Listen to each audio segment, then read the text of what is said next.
buenas a todos, desde la SEC te lleva retransmitiendo el Congreso Europeo de Cardiología en Ámsterdam 2023. En esta ocasión hablamos del Multi-Stars AMID Trial, un ensayo clínico donde vamos a valorar si tras un infarto agudo de miocardio es mejor revascularizar el resto de lesiones cuando hay otras, claro, en el momento inmediatamente o unos días después.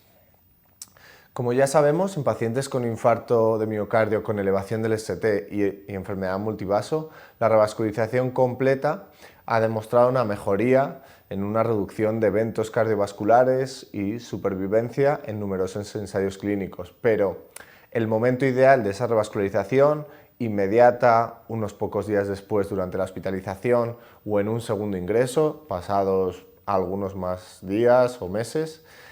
no está totalmente aclarado, no hay evidencia total que lo aporte. Si vemos las guías mismamente de este año, nos recomiendan que hagamos esa revascularización de las otras lesiones al menos 45 días antes, pero no sabemos si durante el mismo procedimiento, en un segundo procedimiento o muchos días después. Los ensayos clínicos que han comparado un poco estas cosas, como veis, son variados, la mayoría lo hacen durante la propia hospitalización y más o menos es lo que se hace en la práctica clínica de forma habitual.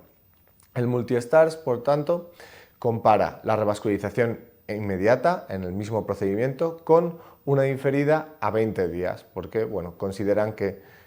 si hay cambios bien diferenciados va a ser más distinto que si lo hacemos durante la propia hospitalización. El objetivo primario es un compuesto de muerte, infarto agudo de miocardio, ictus, revascularización no planeada u hospitalización por insuficiencia cardíaca a un año de seguimiento.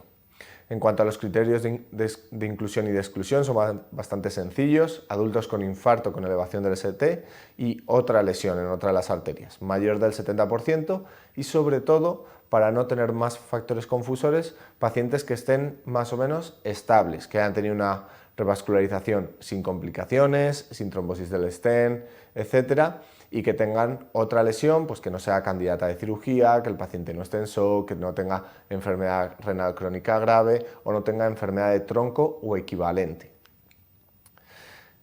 Como veis, pues el diagrama de flujo se randomizan a una estrategia u otra durante el mismo procedimiento y el endpoint se mira al año. Las características basales de los pacientes están bien distribuidas entre los dos grupos y, como es obvio,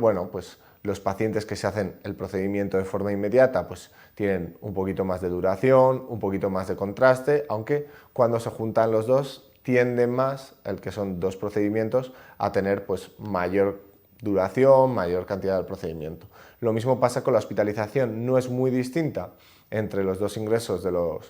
los pacientes, estén en un grupo o en otro, pero cuando añadimos la segunda hospitalización pues es un pelín más larga, sin ser estadísticamente significativo. El segundo tiempo se hace en una mediana de 37 días, más o menos la mayoría estaban agrupados entre los 30 y 43 días.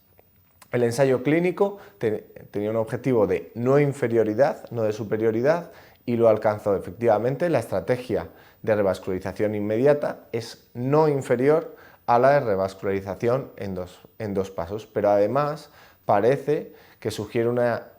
tendencia significativa a tener superioridad sobre la opción de revascularización en dos fases, como veis aquí.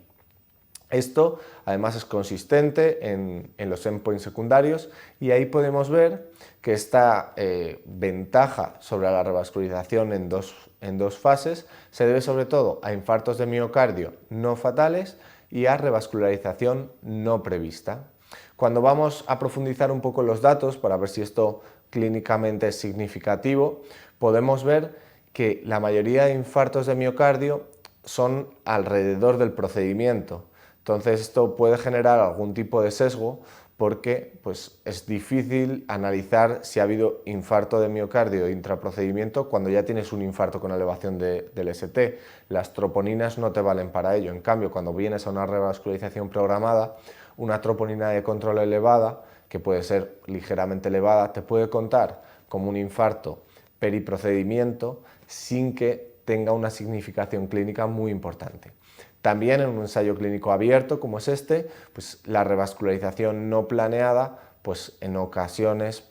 permite introducir algunos sesgos que hagan que se decanten los resultados por un lado o en otro. Claramente parece que no hay muchas diferencias y sobre todo la mortalidad no es nada diferente, o endpoints que pueden ser un poco más preocupantes como la hospitalización por insuficiencia cardíaca o el ictus.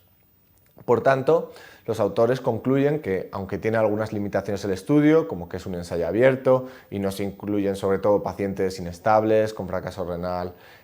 importante, enfermedad renal crónica, necesidad de cirugía, etc., para el resto de pacientes sí que sería aplicable, sobre todo para aquellos que tienen una revascularización más o menos razonable, sencilla y el paciente está estable, pues podemos decir que la revascularización inmediata durante el mismo procedimiento no es inferior a la revascularización en 2 pasos. No podemos del todo afirmar que es superior, sobre todo porque el ensayo clínico no estaba diseñado para esto y así lo reflejan tanto en su discusión como en el paper que se ha publicado.